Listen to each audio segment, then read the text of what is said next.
BNB chain के number 1 डेक्स PancakeSwap ने 2023 के क्वार्टर 1 में V3 इंट्रोड्यूस करवाया, जिसमें हमें V3 लिक्विडिटी पूल्स देखने को मिले।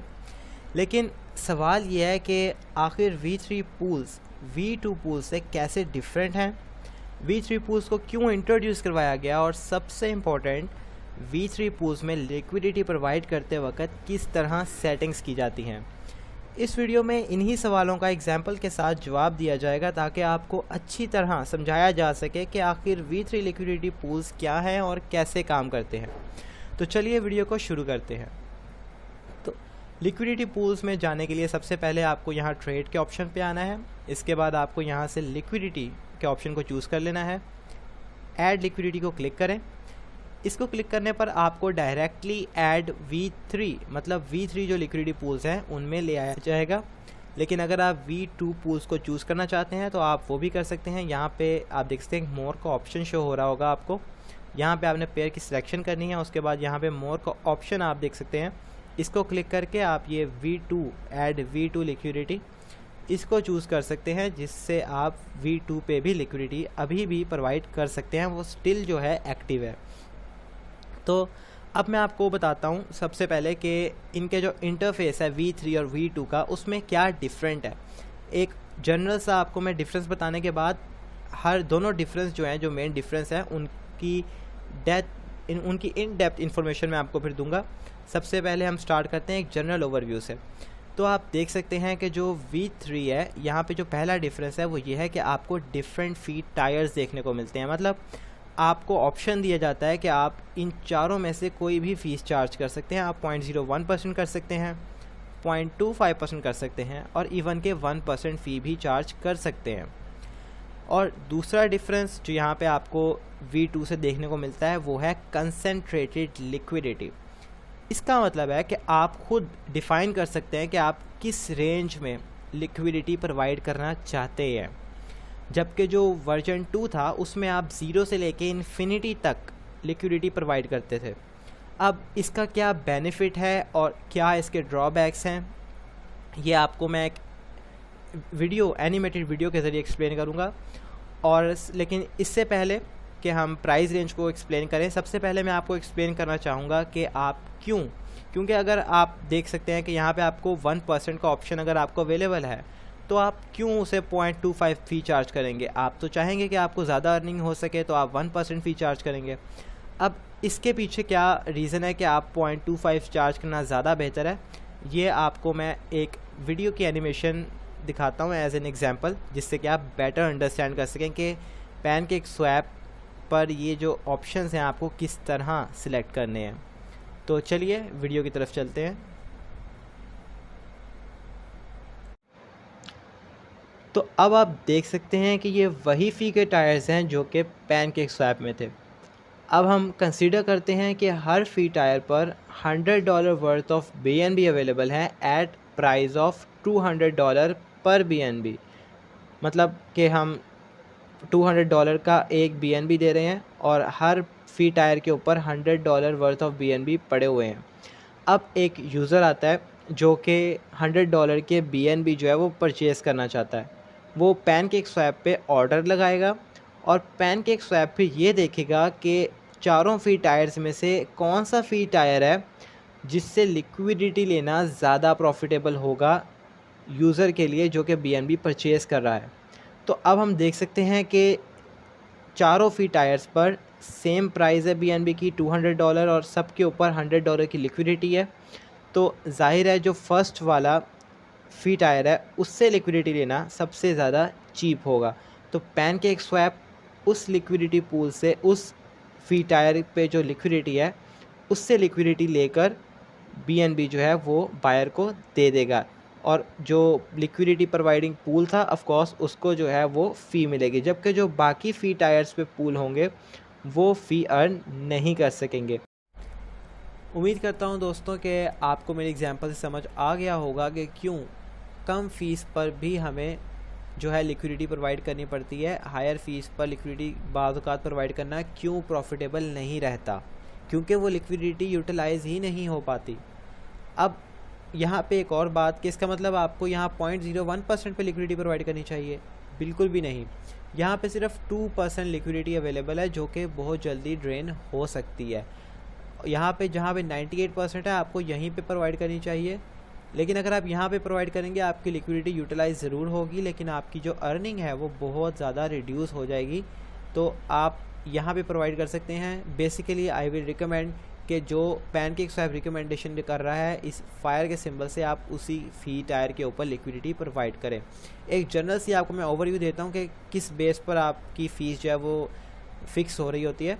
अगर आप कोई ऐसे पूल में लिक्विडिटी प्रोवाइड कर रहे हैं जो कि हाईली स्टेबल है, जैसे कि USDT और डाई फॉर एग्जांपल हम ले लेते हैं, तो आपके लिए जो रिकमेंडेड होगा वो 0.01 या 0.05 करके जो फी टायर है वो अवेलेबल होगा।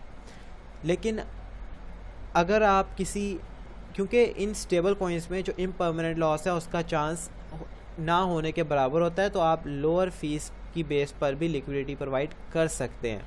लेकिन वहीं अगर हम किसी वॉलेटाइल कॉइन की बात करें जैसे APX, यहाँ पे आप देखेंगे कि सिर्फ 1% जो फी टायर है वही अवेलेबल है। उसकी वजह ये है कि ये कॉइन हाईली वॉलेटाइल है, जिसकी वजह से इम्परमानेंट लॉस का रिस्क बढ़ जाता है, और इसी वजह से जो फ़ी भी है वो पैनकेक स्वैप खुद ही पूल जो क्रिएट करता है वो हायर फी टायर पे कर देता है।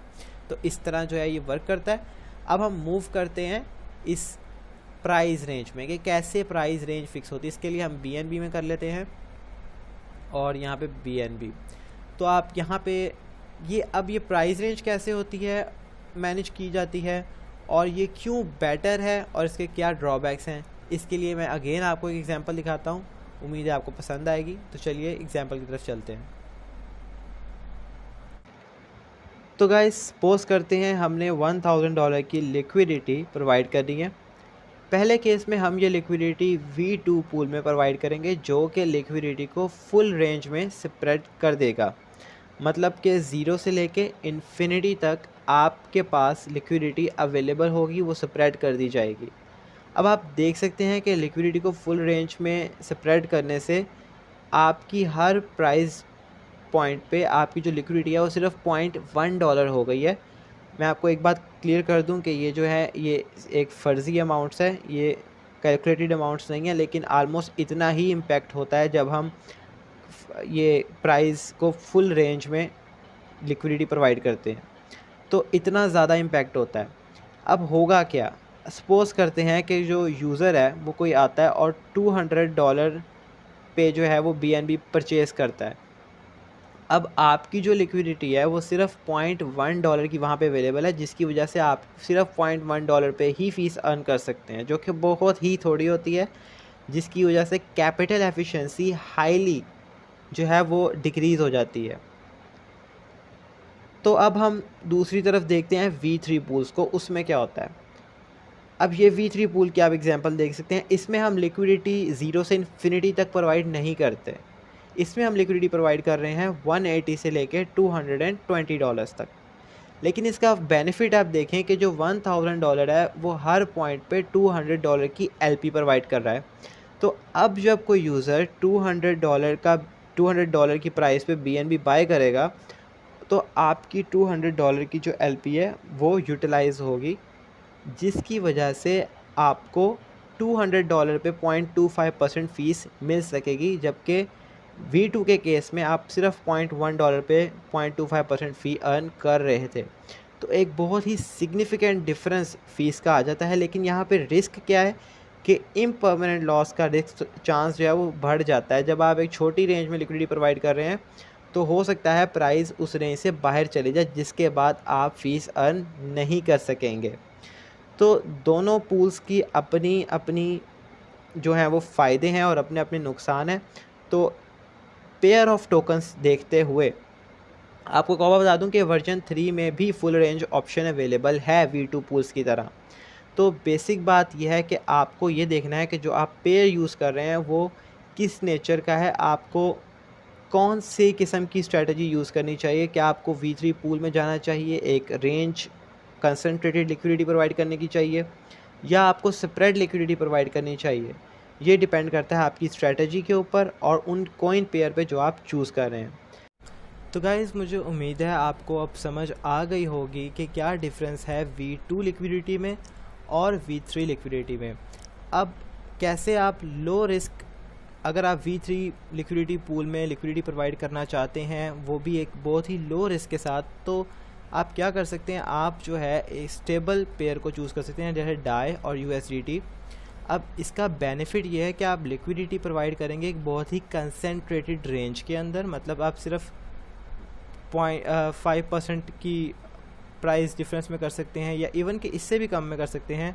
आप इसको 2% या इवन के 1%, 0.5% इस तरह एडजस्ट कर सकते हैं और लिक्विडिटी को बहुत ही ज़्यादा कंसनट्रेट कर सकते हैं। यहाँ पे हम कर सकते हैं 1.01 और यहाँ पे 0.99, जो कि ज़्यादातर क्योंकि जो स्टेबल कॉइन्स का एक्सचेंज रेट है वो इतना ही फ्लक्चुएट होता है और इससे ज़्यादा होता भी नहीं है। तो आप एक कंसनट्रेटेड रेंज में लिक्विडिटी प्रोवाइड करके हायर फीस जो है, हायर कैपिटल एफिशिएंसी हासिल कर सकते हैं। वही अगर आप इसी पेयर में लिक्विडिटी प्रोवाइड करते हैं V2 में, तो ये जो लिक्विडिटी है ये फुली स्प्रेड होती, हालांकि इसकी ज़रूरत भी नहीं है क्योंकि जो USDT और डाई है वो इतना ज़्यादा वॉलेटाइल नहीं है कि उसको एक वाइड रेंज में लिक्विडिटी प्रोवाइड की जाए।